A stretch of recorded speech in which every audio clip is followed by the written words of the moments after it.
नमस्कार। जय श्री श्याम, जय श्री श्याम, जय श्री श्याम। कथा व्यथा यूट्यूब चैनल में आपका स्वागत है। इस चैनल में आज आप सुनेंगे भगवान विष्णु के 24 अवतारों की कथा में महाराज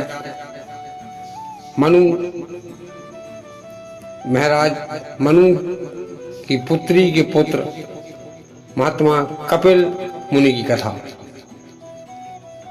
इस कथा में आप जानेंगे किस प्रकार से कपिल मुनि का जन्म हुआ, कौन सा उन्होंने ग्रंथ लिखा और फिर किस राजा ने उनके साथ गलत करना चाहा, उन्हें मारना चाहा राजा के पुत्रों ने, और उन्होंने सारे पुत्रों का जन्म भस्म कर दिया। फिर गंगा का अवतरण हुआ। जानने के लिए सुनिए पूरी कथा। जय श्री श्याम, जय श्री श्याम, जय श्री श्याम।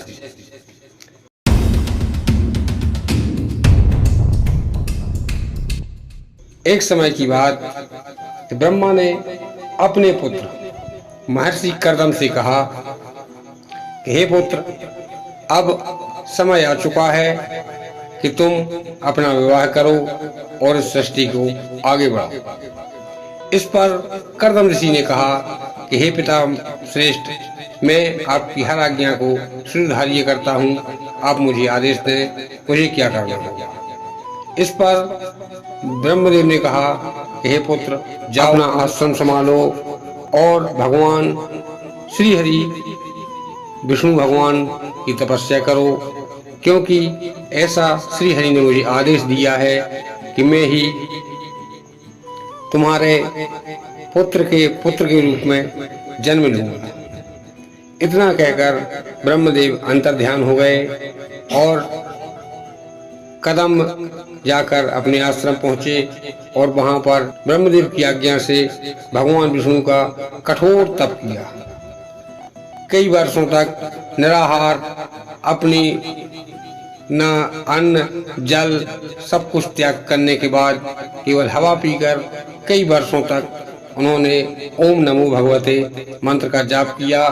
उनकी कठिन तपस्या की जब उग्र हुई, इस पर श्री हरि भगवान विष्णु प्रकट हुए और उन्होंने कहा महाराज मनु तुम्हारे आश्रम में आएंगे, अपनी पुत्री को साथ में लेके आएंगे और उसकी पुत्री से तुम विवाह का प्रस्ताव रखेंगे और तुम उसे स्वीकार करो। उससे तुम्हें मेरा जो पुत्र होगा वह मेरा अवतार होगा।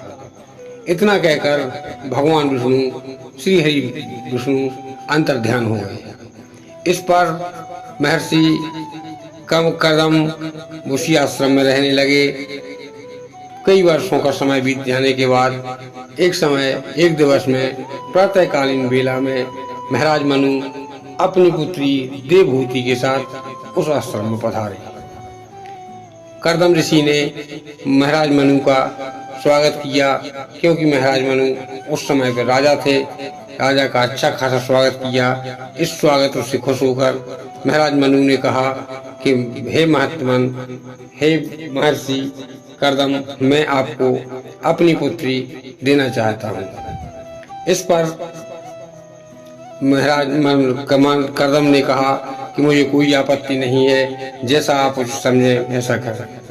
और देव मंत्रों के उच्चारण के साथ में उन्होंने अपनी पुत्री देवहूति महाराज कर्दम को दे दी। कर्दम से शादी हो जाने के बाद महाराज मनु अपनी सेना समेत वापस लौट गए और पुत्री आश्रम में रहने लगी। लेकिन कर्दम ऋषि का तो वही भक्ति वाला मार्ग था। कई वर्षों तक उन्होंने ओम नमो भगवते वासुदेवाय मंत्र का जाप किया, भगवान की सेवा आराधना की। सेवा आराधना करते करते कई वर्षों का समय व्यतीत हो गया और जो राजा की पुत्री थी वह कभी भूखी नहीं रह सकती थी। अनेक दास दासियां उसके साथ में रहती थीं, लेकिन उस पुत्री ने अपने पति धर्म निभाया और पति की सेवा में लग गई। उनके आश्रम में तमाम प्रकार की गायें थीं। गौ सेवा, पति सेवा, सब लोगों की सेवा करना ही देवहूति की जिंदगी बन गया था। उन्होंने अपने आप को बिल्कुल ही बदल दिया था। कि जैसे राजा की पुत्री नहीं, किसी महाराज आश्रम वाले की ही पुत्री हो। और वह इस प्रकार से रहने लगी कि किसी की समझ में नहीं आता था कि ये राजा की पुत्री है या इस आश्रम में रहने वाली स्त्री है। धीरे धीरे करके समय व्यतीत हुआ। 4 और 5 वर्ष का समय व्यतीत होने के बाद एक दिन महर्षि कर्दम ने अपनी पत्नी से कहा, हे प्रिय, तुमने आज तक मुझसे कुछ नहीं मांगा, अब तुम मुझसे कुछ मांगने की यदि इच्छा हो तो मुझसे मांग लो, क्योंकि मुझे भगवान की तपस्या के लिए जाना है। इस पर देवहूति ने कहा, हे स्वामी, मैं आपसे पुत्र की इच्छा रखती हूँ, पुत्र प्राप्ति की इच्छा रखती हूँ, और मुझे और कुछ नहीं चाहिए। जहाँ आप सुखी हैं वहाँ मैं भी सुखी हूँ। इस पर महर्षि कर्दम ने अपनी तपस्या के दम से, अपनी तपस्या योग माया से को आदेश देकर एक दिव्य विमान मंगवाया। उस विमान में 7 खंड थे और 7 खंड में भोग विलास की समस्त सामग्री उपलब्ध थी, खाने पीने की हर चीज उपलब्ध थी। सैकड़ों दास दासियां, सुंदर दास दासियां उपलब्ध थे। और उस विमान में बैठकर महर्षि कर्दम और उनकी पत्नी देवहूति उसी विमान में बैठकर विमान आकाश के मार्ग में उड़ने लगा। विमान उड़ते उड़ते कई वर्ष का समय व्यतीत हो गया। इसी बीच में महर्षि कर्दम और देवहूति के 9 कन्याएं प्रकट हुई। 9 पुत्रियों को जन्म देने के बाद अब विमान से नीचे उतरे और देवी से बोले, अपनी पत्नी से बोले, हे देवी, अब मैं भगवान की तपस्या के लिए जा रहा हूँ। इस पर देवहूति ने कहा, हे स्वामी, हे नाथ, हे पति परमेश्वर, मैं आपसे एक आग्रह करना चाहती हूँ। उन्होंने कहा, आप बताइए आप क्या इच्छा रह गई है। तब उन्होंने कहा कि मैं आपसे एक पुत्र की लालसा रखती हूँ कि आप मुझे एक पुत्र दें और इसके बाद फिर आप वन को जाएं।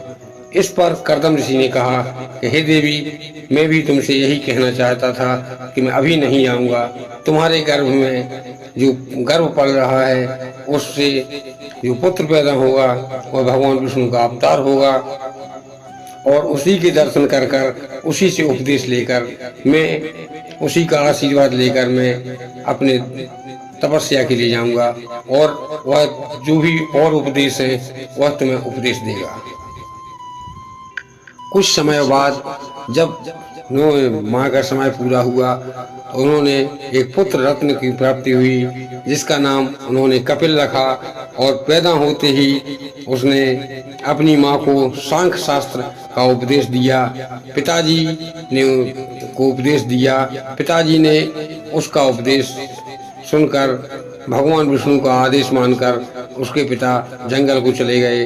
और कुछ समय बाद जब भगवान कपिल बड़े हुए, विष्णु भगवान के अवतार हैं जो, जब वह कुछ समय बाद धीरे धीरे बड़े हुए तो उन्होंने अपनी भाषा में एक सांख्य शास्त्र लिखा, जो आज भी शास्त्रों की गिनती में आता है। अपनी माता को ज्ञान देने के बाद कुछ समय बाद लगभग 10 या 15 वर्ष की अवस्था में जैसी किशोर अवस्था पर आए और उन्होंने देखा कि माया में बन जाऊंगा, ये माया का बंधन बहुत ही खराब है। इसीलिए वह जाकर समुद्र किनारे पहुंचे और समुद्र किनारे समुद्र से लगी हुई जमीन जो थी, उस जमीन में समुद्र से आग्रह कर कर, धरती से आग्रह कर कर उन्होंने ऐसा कहा कि हे माँ, हे धरती माँ, मुझे आप शरण दीजिए, मैं आपके अंदर बैठकर भगवान की तपस्या करना चाहता हूँ। क्योंकि लोगों को पता चल चुका था कि कपिल मुनि हैं, जहाँ भी वो जाते थे हजारों की तादाद में उनसे सवाल पूछने के लिए, उनसे ज्ञान उपदेश लेने के लिए साधु महात्मा लोग, सज्जन लोग वहाँ पहुँच जाते थे। और वह उन्हें इतना भी समय नहीं मिलता था कि वह भगवान की भक्ति कर सके। इस पर उन्होंने धरती माता से आग्रह किया। धरती माता ने समुद्र से कुछ दूरी पर हटकर समुद्र के किनारे ही एक धरती के अंदर आश्रम दिया और कहा, हे कपिल, आप इस आश्रम में बैठें और यह जमीन के अंदर है, यहाँ पर तुम्हें कोई परेशान नहीं करेगा।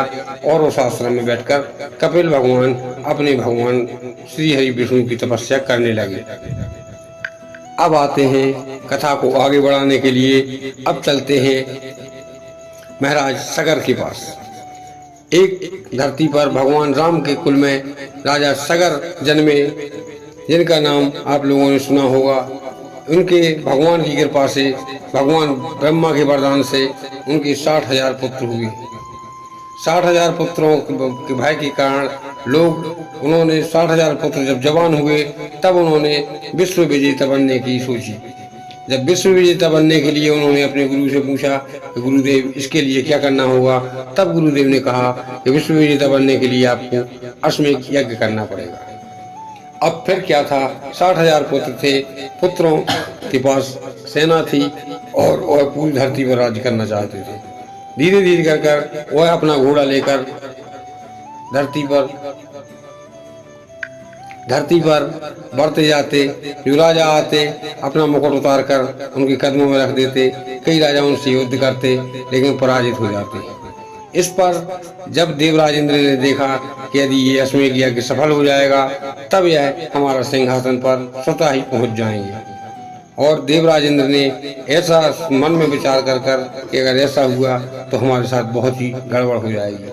इतना विचार कर समुद्र के किनारे जहाँ कपिल मुनि जी जमीन के अंदर बैठे हुए तपस्या कर रहे थे, उसी स्थान पर जाकर देवयोग की बात को उसी स्थान पर जाकर उन्होंने रात व्यतीत की। घोड़ा को बांध दिया गया। सारे सैनिक उस घोड़ा की रखवाली में लग गए और धीरे धीरे कर समय व्यतीत हो गया। लगभग मध्यरात्रि के समय में इंद्रदेव आए और इंद्रदेव ने छल किया। छल करने के बाद समस्त लोगों को बेहोशी की निद्रा में चले गए और देवराज इंद्र ने उस घोड़े को वहां से उठाया, कपिल मुनि के बगल में जाकर घोड़े को बांध दिया। इस बात का पता केवल देवराज इंद्र को था। सेना वाले सब लोग देवराज इंद्र की कृपा से बेहोश मूर्छित हो चुके थे। इस पर किसी को कोई होश नहीं था। जब प्रातःकालीन समय हुआ, जब सैनिक जागे उन्होंने देखा कि वहाँ घोड़ा नहीं है। तब उन्होंने वहाँ पर हल्ला मचाना शुरू कर दिया कि कोई घोड़ा चुरा के ले गया, घोड़ा चुरा कर ले गया।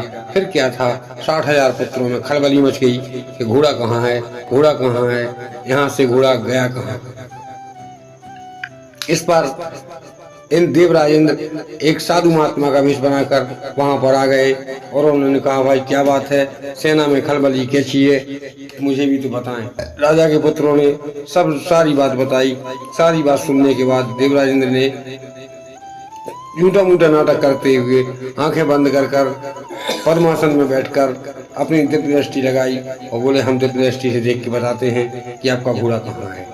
देवराज इंद्र को तो पूरी बात का पता था। उन्होंने झूठी मूठी आंखें बंद कर दिव्य दृष्टि लगाई। दिव्य दृष्टि लगाने के बाद बताया कि जहां मैं बता रहा हूं उस जगह पे देखो, घोड़ा तुम्हें अवश्य मिलेगा। तब उन्होंने कहा, कहाँ? तब उन्होंने बताया कि सामने जो चट्टान रखी हुई है उस चट्टान को हटाओ, उसके नीचे से रास्ता होगा और रास्ते के नीचे जाएंगे, वहां पर किसी ने तुम्हारा घोड़ा चुरा कर बांध लिया है और आप जाने, आपका काम जाने। मैं जा रहा हूँ क्योंकि मैं यहाँ पे रहूँगा तो वह मुझे भी नहीं छोड़ेगा। इतनी बात कहकर देवराज इंद्र थोड़ी दूर पैदल जाते हैं। लोगों की आंखों से ओझल होते ही अंतर ध्यान हो जाते हैं।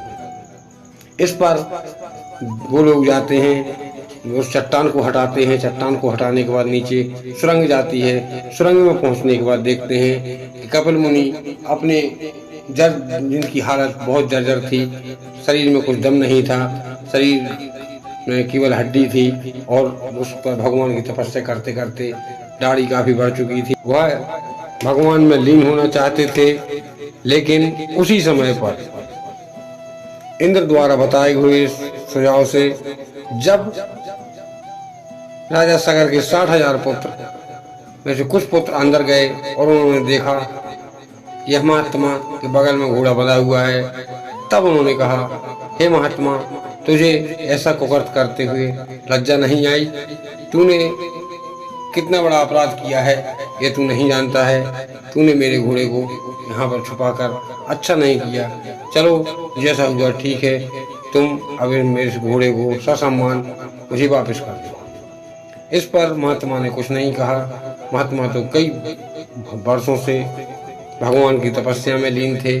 उन्हें बातों पर कोई प्रभाव नहीं पड़ा। इस पर जब महात्मा ने कुछ नहीं कहा, तब एक पुत्र ने अज्ञानतावश अपने धनुष पर बाण चढ़ाकर महात्मा के सीने में मार दिया। जैसे ही महात्मा के सीने में बाण लगा और महात्मा ने आंखें खोली और उन आंखों में से जो अग्नि ज्वाला निकली, उससे महाराज सगर के 60,000 पुत्रों में से जो पुत्र घर पर रह गए थे 2-4, उनको छोड़कर बाकी 60,000 पुत्र और सेना, जो भी जितने भी लाखों वहां पर सैनिक और पुत्र थे, सब लोग जलकर भस्म हो गए और वहां पर केवल राख के ढेर दिखाई देने लगे। इसके बाद कपिल मुनि कहाँ गए, धरती के अंदर गए, कहाँ नहीं गए, इसका कहीं वेद पुराणों में उल्लेख नहीं आया है।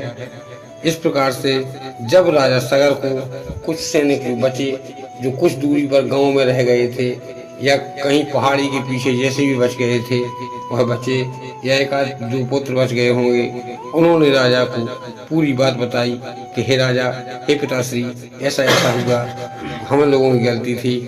एक ने बताया कि ऐसा ऐसा हुआ है और घोड़ा वहाँ पर है, हम लोगों ने जहाँ कर साधु का अपमान किया और उसे बाण मार दिया। इस पर साधु ने जैसे ही आंखें खोली, बाकी समस्त पुत्र और सेना जलकर राख हो गई। इस पर कपिल मुनि ने, इस पर राजा सगन ने अपने गुरुजी के आश्रम में पहुंचे और गुरुजी को पूरी बात बताई। गुरुजी ने कहा, हे राजन, जो होना था वह हो चुका है, विधि के विधान को बदला नहीं जा सकता है। अब आप जो मैं बताता हूँ वह कीजिए। तब वह बोले, हाँ गुरुजी, हमें आप उपाय बताइए। तब उन्होंने कहा कि यदि एकाध होता पुत्र या कई 100 पुत्र तक होते, तब मैं यज्ञ या किसी साधन द्वारा उनको मोक्ष दिला सकता था, लेकिन यहाँ पर आपके 60,000 पुत्र हैं और उनकी लाखों सेना साथ में थी, इतने लोगों को मैं कुछ नहीं कर पाऊंगा। इनकी मुक्ति तो केवल गंगा के माध्यम से हो सकती है। यदि धरती पर गंगा आ जाए तभी इनकी मुक्ति हो सकती है। इतना सुनने के बाद राजा सगर अपने घर गए और घर पर जाकर अपनी पत्नी और पुत्र जीवित बचे थे, उन सबको बुलाकर उनसे कहा, मैं भगवान की तपस्या करने जा रहा हूँ, मैं गंगा माँ की तपस्या करने जा रहा हूँ, क्योंकि वही हमारे खानदान के लिए, हमारे पुत्रों के लिए तार सकती है। इस प्रकार से राजा सगर गए, कई वर्षों तक गंगा की तपस्या की, लेकिन गंगा वहां से टसकीमस नहीं हुई। राजा सगर की मृत्यु होने के बाद उनकी 7 पीढ़ी ने तपस्या की और आखिरी पीढ़ी में राजा भागीरथ हुए, जिन्होंने गंगा की तपस्या की। और गंगा की तपस्या आखिरी में गंगा प्रसन्न हुई और भागीरथ से बोले, हे भागीरथ, यदि आप मुझे ले चलेंगे, मैं धरती पर आऊंगी और धरती पर गिरूंगी तो मैं पाताल में चली जाऊंगी, तुम्हारे साथ में नहीं जा पाऊंगी। इसीलिए आप एक काम कीजिए कि मुझे धारण करने वाला ढूंढिए। तब गंगा से भागीरथ ने कहा, हे माँ, आप ही बता दीजिए कि आपको धारण कौन कर सकता है। इस पर गंगा ने कहा, मुझे केवल भूत भावन शिव ही वश में कर सकते हैं और मैं उन्हीं के पास में आ सकती हूँ, बाकी और धरती पर कोई नहीं है जो मुझे संभाल सके। इस पर भागीरथ जी ने तपस्या की भोलेनाथ की तपस्या करने के बाद जब भोलेनाथ प्रसन्न हुए तो उन्होंने कहा, हाँ बोले भागीरथ, क्या बात है। तब उन्होंने गंगा की पूरी बात बताई। तब उन्होंने कहा, ठीक है, मैं तैयार हूँ, गंगा को बुलाओ। और उन्होंने कहा, जैसे ही गंगा का आवाहन भगवान शिव ने एक बार किया, दूसरी बार किया, तीसरी बार किया, तब गंगा अपने पूर्ण वेग से भगवान शिव के, जो कि विष्णु भगवान के चरणों में बहती थी, वहां से भगवान शिव की जटाओं में गिरी और जटाओं में इतनी वेग से गिरी कि भगवान शिव हिल गए और भगवान शिव को क्रोध आया तो उन्होंने गंगा को अपने जटाओं में ही कैद कर लिया। अब भागीरथ नीचे परेशान बैठे बैठे भगवान से कहा, हे प्रभु, कई वर्षों का समय व्यतीत हो गया, वहाँ स्वर्ग से गंगा छूट गई और यहाँ पर धरती पर भी नहीं आ पाई, भगवान शिव की जटाओं में ही लीन हो गई। तब उन्होंने भागीरथ की तपस्या से प्रसन्न होकर भागीरथ ने तपस्या की, फिर से जब प्रसन्न होकर कहा कि मैं छोड़ता हूँ। गंगा से कहा कि तुम धरती पर कोई कार्य ऐसा नहीं करना जिससे लोग ये कहें कि भगवान शिव ने गंगा को अपने सर पर चढ़ा रखा है। तब पर गंगा ने विनम्र अनुरोध कर कर कहा, हे भोलेनाथ, मैं ऐसा कुछ कार्य नहीं करूंगी। तब उन्होंने गंगा को निकाला और गंगा सबसे पहले कैलाश मानसरोवर झील में गिरी। कैलाश मानसरोवर झील जो कि तिब्बत में कैलाश पर स्थित है, उसके वहां से पहाड़ के माध्यम से अंडरग्राउंड मार्ग अंडरग्राउंड होती हुई यहाँ पर हरिद्वार में गोमुखी से गंगा धरती पर आई। राजा भागीरथ आगे आगे, गंगा पीछे पीछे चली आ रही थी। आते आते बीच में एक जमदग्नि ऋषि का आश्रम पड़ा। जमदग्नि ऋषि को जब पता चला,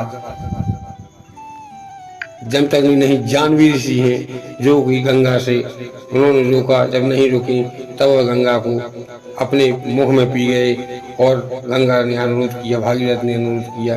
तब उन्होंने उनके आश्रम के बगल से होकर जाह्नवी ऋषि ने गंगा को वापस निकाला। इसीलिए गंगा का एक नाम जाह्नवी भी कहा जाता है।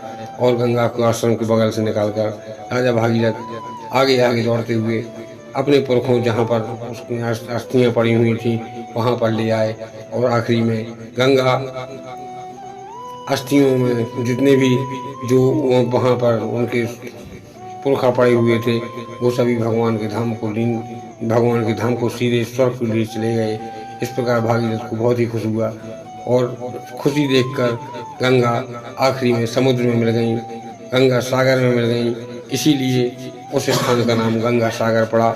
ये थी कपिल मुनि, भगवान विष्णु के 24 अवतारों में कपिल मुनि के अवतार की कथा। जितनी मैं जानता था उतनी मैंने आपको सुना दी है। इन्हीं शब्दों के साथ अपनी वाणी को विराम देता हूँ।